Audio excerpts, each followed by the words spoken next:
So before we get to David, let's get to the big three. Number 3. I'm meeting with the Ukrainians this week, so I will be meeting with them this week in New York, and that's a big signal. My own opinion is that the president is going to be needed at the table to finish a deal.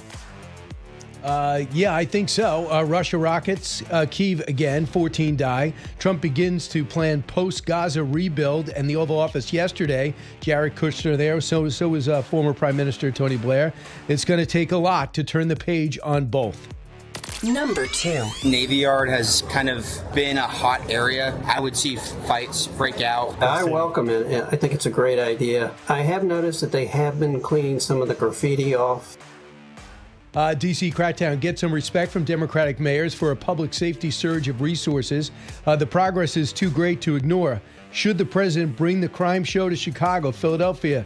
I say, what about New Orleans? Start with some Republican governors. Start doing work in those cities, and then put so much pressure on Democrats, they'll have to let you guys in to do the same work you've done in D.C. successfully. Number 1. The coward that shot these victims took his own life in the rear of the church. That coward has been identified as 23-year-old Robin Westman. No prior criminal history.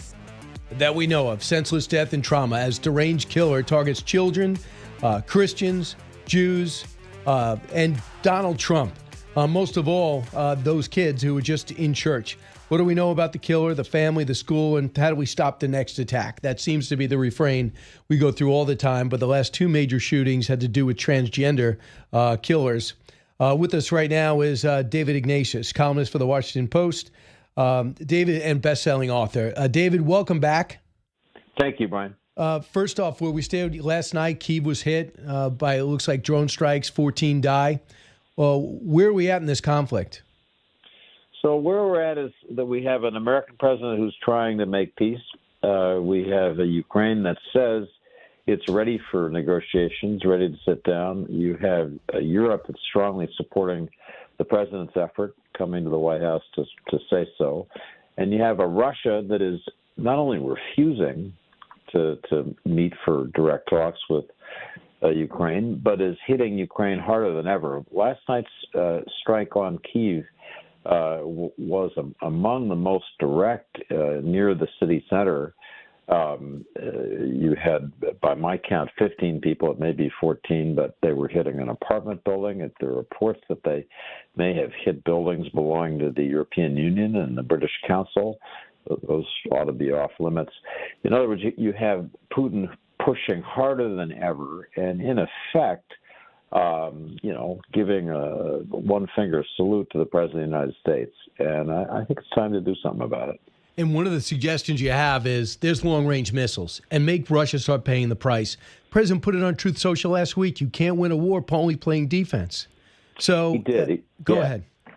So, Brian, after thinking about this, as we all have for a long time, I think it's time to say to Russia, we're going to start giving security guarantees now. We're not going to wait for the war to end. That's what people have been talking about them. Civilians in Ukraine need guarantees now that they're going to be safe. The front line is going to continue for as long as this war does, but there's no sense that innocent people living in cities far from the conflict should die. So I'd like to see President Trump lead an effort to say that begins now. You go further than that. You could just say the rule here is reciprocity. We'll encourage Ukraine, help Ukraine, and do what Russia does to Ukraine itself. It's just like that's the way it works. But short of that, something that's defensive and protects Ukraine while the negotiations go forward, I think would be a strong sign from the president that he really means it.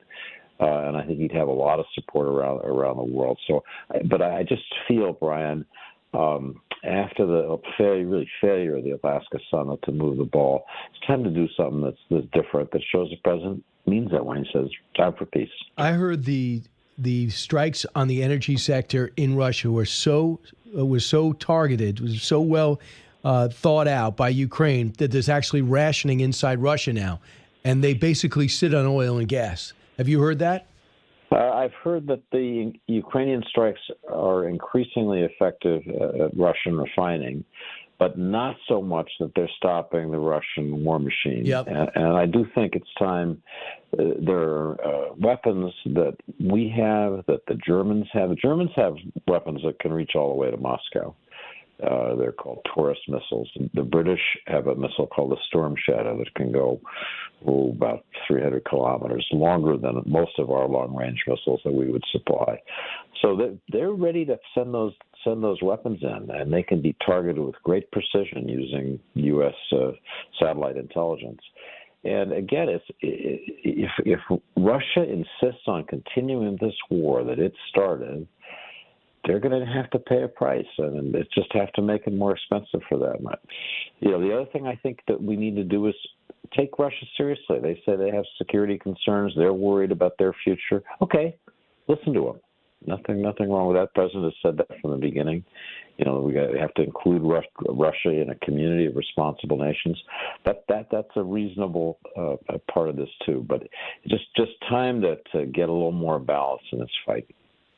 I hear you. I want you to hear. See, this is the difference. The president put out on True Social last week. How can Ukraine win on the defensive? And then we find out of the call in the Wall Street Journal that the president, as in the spring, since the spring, they said with the ATACMS, don't hit inside Russia. And then I asked General Petraeus what he makes of this, and this is what he told me. Cut 32. It's contrary to the Pentagon policy. This is another case where it appears that the Pentagon is carrying out policies that conflict with President Trump's inclination. Now, I can understand why they would limit the use of certain long-range systems against Russia when they think that Russia might still be willing to make a deal. But that should be very clear not to be the case at this moment. And I hope that there will be a review of that policy. So could there be, from your reporting, a difference between what the Pentagon's doing and what the White House wants? I'm sorry to say that I think the answer is yes. I think General Petraeus had it right. The people who issued the guidance that limited the offensive strikes by the ATACMS were operating in the Office of the Secretary of Defense, but the reports that I've heard were that their guidance was not cleared by the White House. I mean, I have to be honest. President Trump himself goes back and forth. One day, he wants to, go on the offense. The next day, he's thinking of walking away from the negotiations. It's a confusing policy, and it needs clarity from the White House, direction. I've been encouraged that Vice President J.D. Vance seems to be more convinced that the Europeans have a point in saying there's a real Russian threat here. But it's got to be a consistent policy. Whatever's going on in the Pentagon has got to be fixed. From everything I hear, and Brian, you have probably better sources than I do, just something's not right. And we have an outstanding chairman in General Dan Kane, from everything I know, but the Secretary of Defense, the Office of Secretary of Defense, has to align itself better with what I understand to be White House policy. I hear you. I was encouraged too, because I really believe that Ukraine did zero wrong. I don't believe that NATO expanding is anything more than Eastern European countries wary of being swallowed up in the Soviet orbit once again. And Ukraine did not deserve any of this. And even though they're not a perfect democracy, I don't know who is, they were getting there. And they might be the finest pound-for-pound fighting force in all of Europe. I think they are. So having said that, I'm excited that the Republicans in support of Ukraine, giving them weapons, is up 9 points since Trump took over. Why do you think that is? I think people they can see with their own eyes that the president who's made ending this war a top priority is just being given the cold shoulder by Putin, who's arrogant. I mean, the fact that the Russian foreign minister showed up in Anchorage, invited by the president of the United States, with a T-shirt with the initials of the old Soviet Union, our enemy in the Cold War, I thought was just a gesture of real contempt.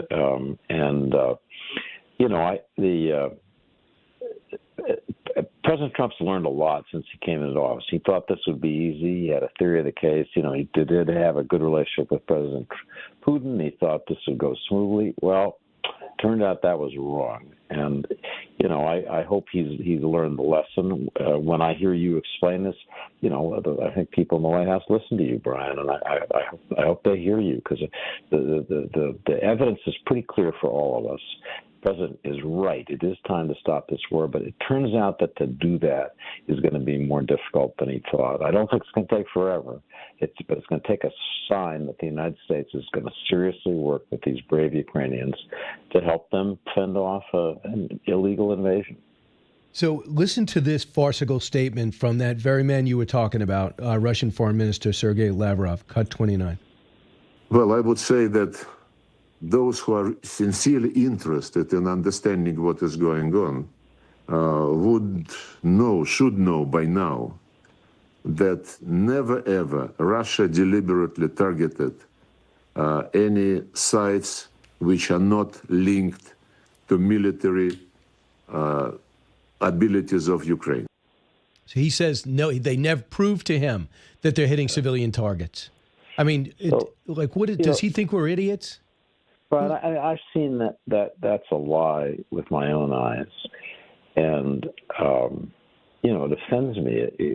This is a morning after 15, 14 people died, some in apartment buildings in Kyiv, to hear those kinds of statements, and we're expected to swallow them.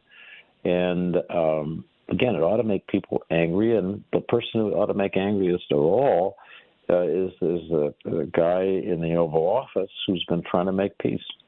And the thing is, and when you come in as a fresh start, we know there's baggage with Putin. We know there's a history of deceit with Clinton and Bush and Obama and now Biden and him.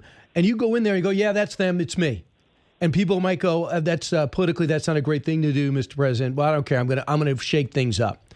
And he goes in there. So he gave Putin a way to save face, an off-ramp with an immediate, and it would probably upset a lot of people in the West, maybe some Republicans and Democrats, immediate way to revitalize and transition his economy. You saw all those businessmen that came on that plane with Russia. You know that Exxon was, Exxon said, this is the plan. If you guys could just stop fighting, we'll go back in there.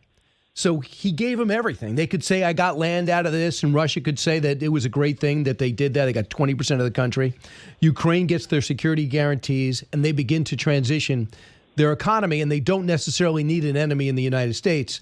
Why, from all your knowledge of this region and what you know about Vladimir Putin, why do you think he didn't take that off-ramp as of now? Like, what am I missing?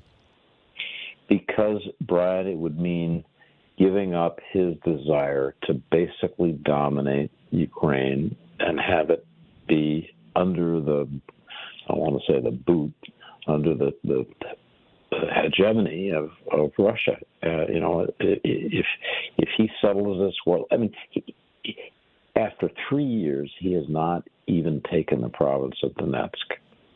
And if he settles now, he essentially has 1 million Russians have been killed or wounded for this vain, arrogant idea that Putin had that Ukraine wasn't a real country. So I think he doesn't want to settle because the settlement would be an admission of defeat. President Trump's tried to make it easy for him to welcome him back. He did something that a lot of people criticized, inviting Alaska, rolling out the red carpet. And, Putin was so arrogant, so vain that he thought he could just ignore the president and just continue as before. And I just hope that's registered with the White House. I have the sense that it has from the statements coming out. If we do walk away and let Putin have his way in Ukraine, and more people die, and more of these folks just trying to fight for their country, it's really going to be, I feel, a legacy of shame for all of us, for our country. That's not what the United States does historically, and it's no time to start now. The one thing that's happened, and people said in the first term, President's anti-NATO. He's like, no, well, NATO's not pulling their fair share. They're not giving 2%. And we remember the famous table when he's meeting with Stoltenberg, and Kelly's on his right holding his head. And he's saying that they got to start stepping up. And Stoltenberg kind of liked it because now all of a sudden they were paying 2%. Now they're going to get it close to 5%. And lastly, now all of a sudden Germany realizes they have to build up their defense. I saw today, David, that Germany might have a draft. I mean, that never would have happened if Russia didn't invade and we didn't have a president that demanded that Europe step up. I agree with both. I think Europe sees the threat. It's immediate. Some Europeans tell me that they feel they're already in a war with Russia. They're frightened. They're frightened, I'll be honest, in part because they worry the United States isn't standing with them anymore. I've seen moves by the president to reaffirm his commitment to NATO, to say we'll be with you if you stand up. They're going to bear the burden in Ukraine and supporting Ukraine. Well, we're going to help them. But there's a huge difference, and Europe is waking up to a frightening reality of facing Russia maybe without the support of the United States. That's the part we got to help them with, because that, as I say, that's a much more dangerous world. Absolutely. We got to build more ships, too. We can't go to Europe and just focus on China. We'd love to, but we can't. David Ignatius, thanks so much. Appreciate it. Yeah, it's great talking to you. Okay. Yeah, I'd love to talk about, one time have you on and talk about what peace looks like, but we're not there yet.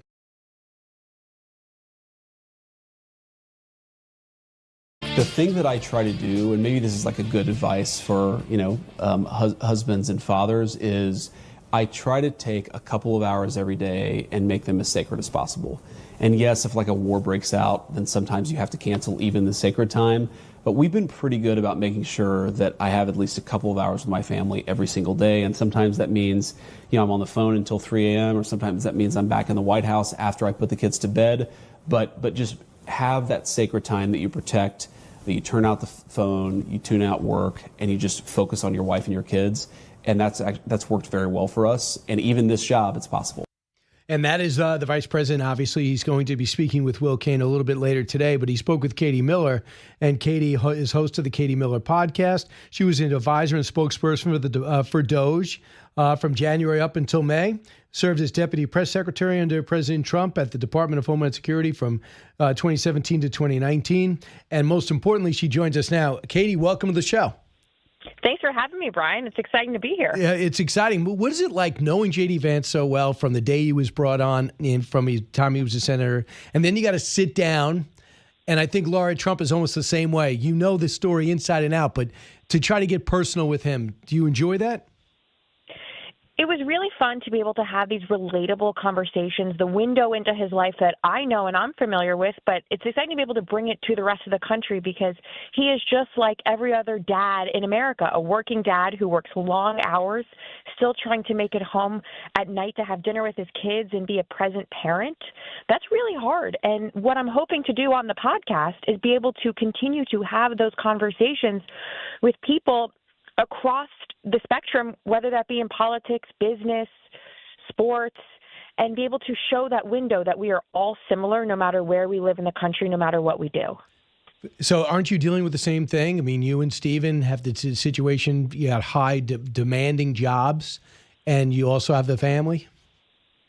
That's what really inspired doing this podcast, is that I felt that there wasn't a place for conservative women to have a podcast when you are folding laundry and cleaning the dishes, that I found that shared my morals and values, because too often now we are told that here's why I don't need a man, or here's why I'm waiting to have kids, and here's why I need to make my career happen before I have a family. And my own experience has shown that I was a communications director to a vice president.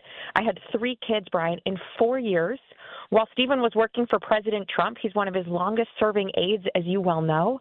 And then I was a senior advisor to Elon Musk and President Trump at DOGE. And I found that having a family makes my life better. And that's what I hope to inspire other women to be able to do on the Katie Miller podcast. And what you wipe out, like when people ask me, and it's definitely harder for a woman than a man, just the way everything's set up. But for me, I just wipe out hobbies. Like when people say, oh, do you play golf? No, I'm not really interested in playing golf, pickleball, racquetball, whatever.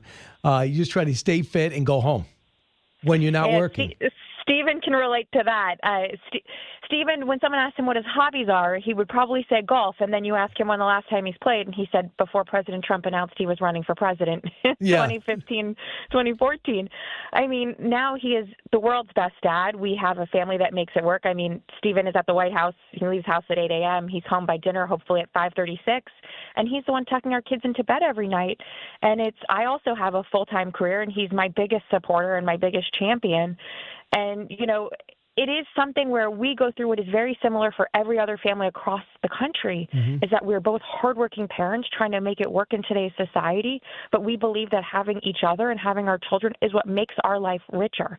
So this week's episode was with Senator Katie Britt in Alabama, the youngest female senator. Next week is actually with Joe Gebbia, Monday nights at 6 p.m. He was just appointed by President Trump to be Chief Design Officer of the United States, and he's the co-founder of Airbnb.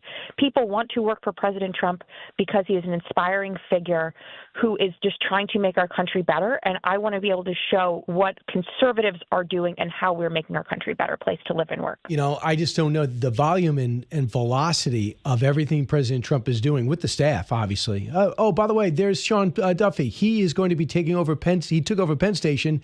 Now he's going to take over Union Station. Look over there. We're now having a situation where we might be handling the crime in Chicago the way he's handling it in D.C. And at the same time, when it comes to legal immigrants, you have a situation where we've picked up thousands of criminals while fighting the smaller battles in Maryland. It's amazing how many oars are in the water where we're not used to this, especially the previous 4 years. No, I think what is the biggest difference between the first President Trump's term and this one, and how successful we are, is that the entire cabinet likes each other. They like working together. Yeah. JD said it on the podcast, the vice president did, is that, you know, oftentimes even when they get home, they're up working again till 10, 11, 12, 1, 2 a.m. because they're all excited to keep going. If, you know, I hear it often at night, but if someone calls each other and says, hey, let's mobilize to make D.C. safer, here's what's going on in D.C., they all are on the phone doing conference calls, figuring out how they can break the logjam to accomplish what President Trump sets out to do every day. You know, getting safe streets. When's the last time we've had a homicide-free D.C.? Mm-hmm. You know, I took my daughters through Union Station to take a train to New York last week. Stephen's like, you know, you guys can do that now. Before, I wouldn't bring my kids in to see the monuments because I was scared of a carjacking. And thanks to President Trump, we can do that again. And why is that? Because President Trump this time has picked a cabinet that likes to work together, that all has his best interest and the country's best interest at heart. And here is that D.C. mayor yesterday, cut 9. We greatly appreciate the surge of officers that enhance what MPD has been able to do in this city. The difference between this period, this 20-day period of this federal surge and last year represents a 87% reduction in carjackings. And I mean, she's got to toe the line. She also said, I don't like ICE, and I also don't think we need National Guard, but she loved the surge of resources. But for a Democratic mayor to say that while the other mayors are so scared that the president's actually going to send the National Guard in is noteworthy. This is a mayor, though, Brian, who as recently as a month ago didn't want to help recruitment and retention of MPD officers in D.C., and now here she is because her officers are so excited and so happy to see President Trump step up and give them federal resources, triple, quadruple their manpower here in D.C., that now she has no choice but to be so grateful for the action taken because she has seen what it's done to her city. And I think other mayors, when they see how President Trump is going to help make their city safe and their police forces are going to be in favor of this and their workers, there's no choice but to be supportive. No doubt about it. Are you still with Elon Musk? No, I don't work for Elon anymore full time. He's a great man, a great leader. I hope one day to see him and President Trump together again. But this is something where I felt like to do the podcast to be able to reach conservative women where they are, so that way we have an audience for 2028. We also saw in 2024 President Trump do a ton of podcasts, all reaching center-right conservative men. We need to build that audience for a future for conservative women. You know what's interesting, Katie? They did a story in the Washington Post and says there's really 6 different factions of MAGA. It's no longer conservative or liberal. I think they all seem, those two words seem antiquated. Do you believe within MAGA, you got the Joe Rogan, he seems like a great guy. I'm never really political, but I'll be involved. The Charlie Kirk with the younger generation. You have more traditional conservatives. Very few are holding out on the outside now. Mark Thiessen or somebody like that. Do you find that MAGA is broken up with different factions? And do you guys break it up that way? I don't think President Trump breaks it up that way. President Trump is whatever is for the betterment of our country. I think MAGA is something that is an all-encompassing movement, and we have become a bigger tent, right? Everyone talks about, how do you expand the tent? President Trump's done that because he speaks to people where they are. People want safe streets. They want to close our borders and be able to take care of the Americans here in our country before we put illegal aliens first. You saw that with what? Everyone going after Abrego Garcia saying, we should take care of the illegal aliens and keep them here. No, send them home. That's what we promised to do. I think too often now we're coded into conservative or liberal, when in reality what we're talking about here is, do you support the betterment of our country or do you not? Brian, how much of a joke is it that every word in the English language these days is coded? If you work out, you must be a conservative. If you eat healthy, you must be a conservative. If you like to know what's in your food, you must be a conservative. When did being a healthy individual become a conservative or liberal ideology? What's interesting? That used to be associated with Democrats. They used to be the natural ones that also they were against free trade. They didn't want any part of it. They wanted to be tough on China. And now you have a president that says to RFK Jr., go wild. We should be looking into what we're eating. Take on the big food companies of the country. Examine how effective these medicines and vaccines are. And you have somebody with the fresh look that in the past, that's the liberal mindset, but they're more at home with this version of republicanism. Yeah, the New York Times the other day went after conservatives because they say, why is it in vogue to be able to say, I'm skinny and I'm healthy? And it's like, it's not a conservative ideology. It's called doing what's best for your body and having preventative care instead of health care. We should be having healthy care for Americans where we tell them how to eat better and what is good for you in the grocery store. That is not an ideology. That is taking care of ourselves. So we're here to make each other better for the future, to have healthy children, healthy families. So just one of the lighter topics, but I think it matters. You have Melania Trump, who I guess the cover was about to be put on the cover of Vogue or Vanity Fair, excuse me. Yeah. This new editor comes in and says, I'm probably going to put her on the cover. And then you had all these anonymous staffers say, if that happens, there's going to be a massive walkout.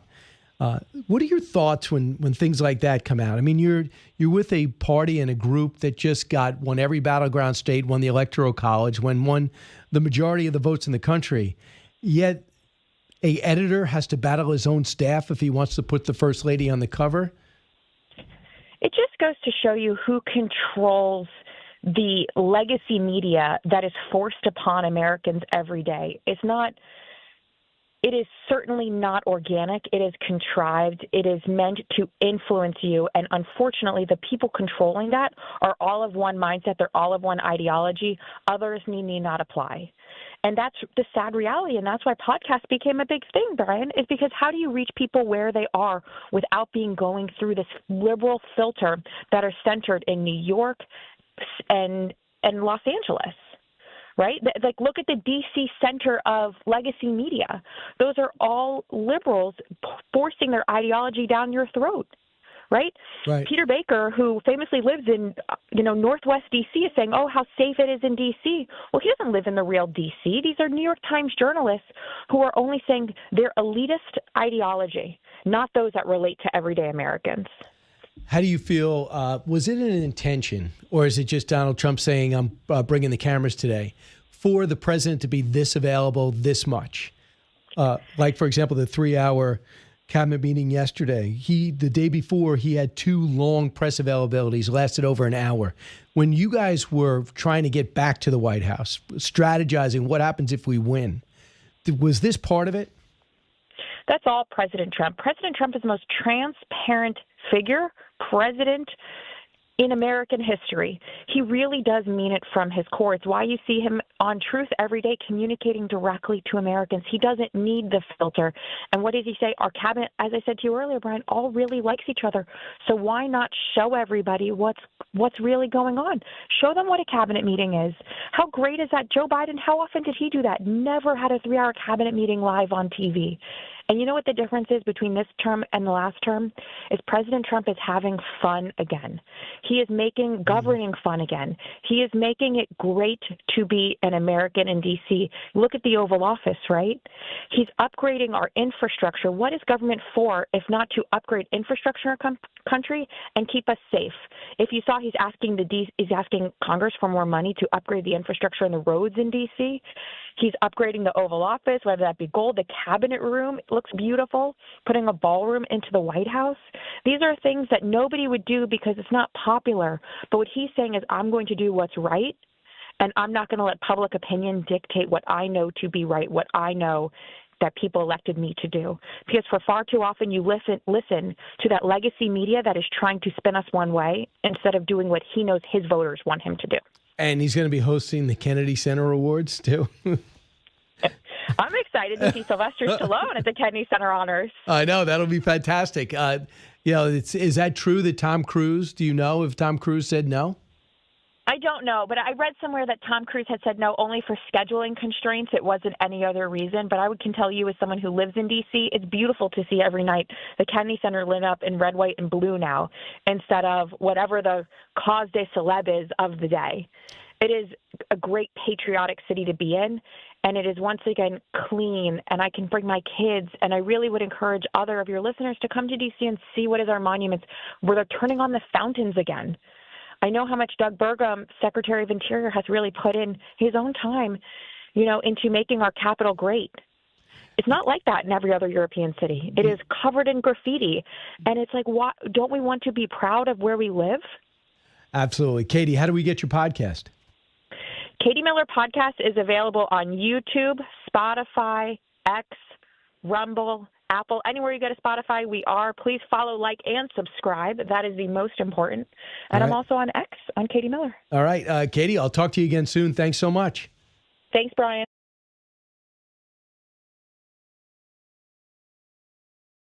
Paul Mauro joins us now. Paul, you're a lawyer, retired NYPD inspector. Have you ever seen something quite like this? No. What could possibly prepare you for something like this? You see these mass shootings and you just say to yourself, God, what a broken toy, what an evil person. Having just covered the Brian Kohlberger case, I come out of that saying, okay, it is a genuinely evil person that just seems to be devoid of any feeling for his fellow human beings. And then somehow or other you come up against this and say, there's no bottom to this when you see his writings, his ambitions, what he was looking to do. He wanted to target children. This is really, really a very new thing, in my opinion, in our culture, really. So here's Brian O'Hara yesterday, cut one. The coward that shot these victims took his own life in the rear of the church. That coward has been identified as 23-year-old Robin Westman. No prior criminal history. As to the weapons used to perpetrate this horrific attack, there was a rifle, a shotgun, and a pistol. All three had been lawfully purchased by the shooter. At this stage, we believe that the shooter had acted alone. There is no indication of other suspects directly involved in carrying out this attack. So he was Robert, converted to Robin. His mom signed paperwork at 17. At 23, he's a mass murderer. He bought the guns legally, so there's nothing that we could see in his background that would be a red flag. Paul, I know you're working this. We know his mom worked at the school. We know he went to the school for at least a year. We know his dad had a residence a half mile away. What could you tell our audience? There's not much. I wish I had more. The only thing that I can pick out so far, and nothing has broken since you and I spoke this morning on Fox and Friends, is that the police were executing search warrants on three residences. Now, when a police chief gives a press conference like that and is talking about something like legal process, like search warrants, he's going to be quite precise. And it just struck me that he actually had said we're doing 4 search warrants, 1 here at the school and then 3 others at residences. And so I just said to myself, well, where did he live? And so there is this reporting that he lived in this particular house. The New York Post has photographs up. It doesn't look to me like that is where he lived. It could turn out that way. Well, we're hearing 3 residences. I'd like to know what those other residences were. I'd like to know his living conditions. We know now his parents were divorced. And one of the things you got to ask yourself, as again you and I spoke about today, is he seems to have no employment footprint. And so I'm wondering there as well, did he ever work? Did he ever have a job? Was he going anywhere in his life? What you're looking for here, not for the purposes of blame. I want to be clear about that. I don't want to put it on somebody here without any evidence, et cetera. But what you do want to do is try to learn as much as possible so that you can highlight if there were red flags. And so maybe people are sensitized to it and we can prevent the next one. And, these things do get prevented. People do get help, and you very often won't know about it. You're not going to prove a negative. But somebody who's in real mental distress, who has access to guns, somebody steps up and says, I got to lock the guns up. I got to get this kid some help. You'll never know about it. But we really need to highlight that and harden our schools and places of worship as targets, because this is a new low, and this is the kind of thing that inspires copycats. And here's what this guy wrote. Israel must fall. Burn Israel. 6 million wasn't enough. Some other anti-Semitic phrases. Kill Donald Trump. Rip and tear. Kill Trump now. But he wrote it on his magazine cartridges. He wrote it on his weapons. And he made sure it was all displayed before it was put away. So he wanted all this record, and then he timed his manifesto to come out on YouTube. Now, Paul, why would Minneapolis say, see everything as we see it? And they haven't released the tape, but it was out there. And they told us about the YouTube situation. And yet in Tennessee, we had how long do we wait? 2 years for the manifesto? Is that a decision made by politicians or by police chiefs? I don't know. Police chiefs are not going to have the authority to say we're not releasing any of the evidence. This is going to go up the chain, and then it's going to go into the courts as the various news outlets petition to get that stuff. And at this point, I see absolutely no reason why a, if need be, redacted version of the manifesto could be released. As long as you redact if there are some privacy issues relative to names of people he might know, underage people and stuff like that, sure.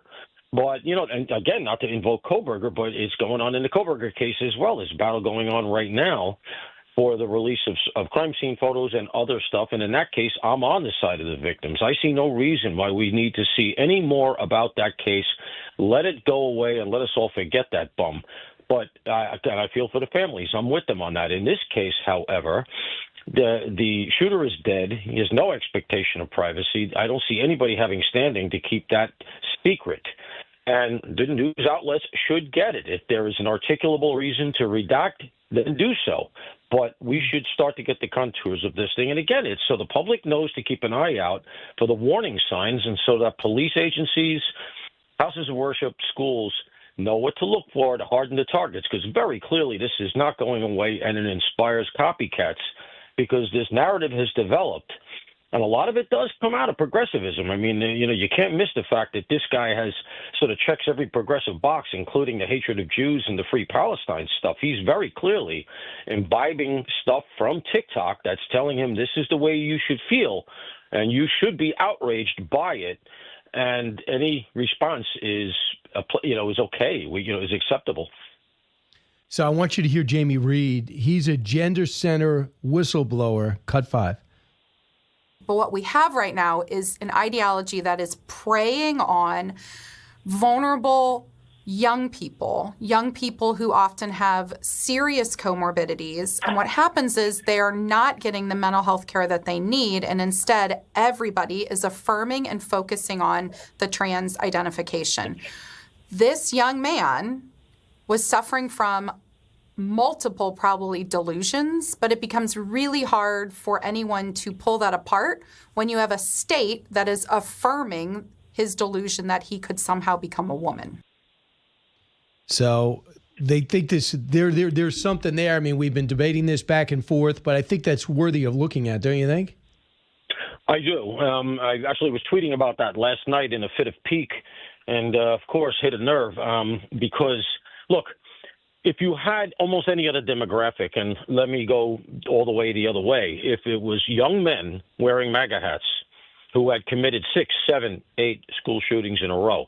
I am not saying that every trans person is liable to do a school shooting, but how can we ignore the fact that we've had such a lineup of trans people who have taken to doing this? Clearly, there's an issue. Is it medical? Is it a copycat thing? There's some sort of cognitive aperture there that this gets into. And at this point, to me, it's undeniable. And again, it has become more than just, hey, we have people who are confused about their gender, whereas, in the past, throughout all of recorded history, genuine issues of gender dysphoria are like 0.0001 of the population. Now, suddenly, it's become, in our schools, once again, something to aspire to, as in an achievement. It's become cool to these kids, especially in certain zip codes in, let's say, California, and other places. And as a result, you have celebrities. You and I were talking about this. You have celebrities who have 2, 3, 4 kids, all of whom are transgender. It defies the odds astronomically, and it becomes a virtue signal. So, of course, if you're transgender, the gender dysphoria, the question is that a psychosis that should stop you from buying weapons? Some people say, of course not. Other people say, of course it is. I want you to hear what RFK Jr. said when we asked him 2 hours ago on Fox and Friends as HHS Secretary, Cut 7. Well, there are black box warnings on some of these psychiatric drugs that warn about in their clinical trials that they saw suicidal and homicidal ideation. So, we are going into that with an open mind. We're looking, a lot of these studies have not been done in the past because of HIPAA regulations, which protect the privacy of patients. But it's something right now that we are looking at. We need to look at it, and we need to explain why all this violence is happening, and we need to look at every possibility. So he's saying it, and he's HHS Secretary, so he's going to ask the questions. Yeah, and again, thank God, I have to say, and once again, you and I were covering this today, thank God for the Donald Trump administration, which had just the intestinal fortitude to come out here and call BS and give everybody top cover to openly talk about the common sense things that we were all talking about to each other in private, because it's undeniable at this point. And again, just to reiterate, I'm not saying that if you are trans or confused about your gender identity that you're going to be a school shooter. But at this point, to deny reality is to deny that the sky is blue. We've had a series of these. They're on very, very heavy drugs. I mean, talk about a fundamental aspect of somebody's personality, somebody's identity. In order to change that physiology, especially in, let's say, a puberty era, you are really, really messing with nature, for lack of a better term. Of course, it's going to have unforeseen consequences, especially when this stuff is pretty new, especially at scale. And, we've never seen it at this scale. And I got to go back to the fact that it has become something to aspire to. The teachers just, will shove it down the kids' throats as it is a cool thing to do. It's become something that sets you apart in a great way. And what's so tragic about it is it can be irrevocable when you make certain changes to your body. And when you decide to regret it later on, you don't have a whole lot of options. Even the shooter, in this instance, has said, according to the recent reporting, that he or she, because it looks like maybe she was thinking about going back the other way, because saying that I am tired of being trans and I brainwashed myself. Now, that is this person, the shooter's words, not mine. And so when you have those instances like that, you have to say we got something very serious going on here. And even if it is physiological, the culture is certainly not helping.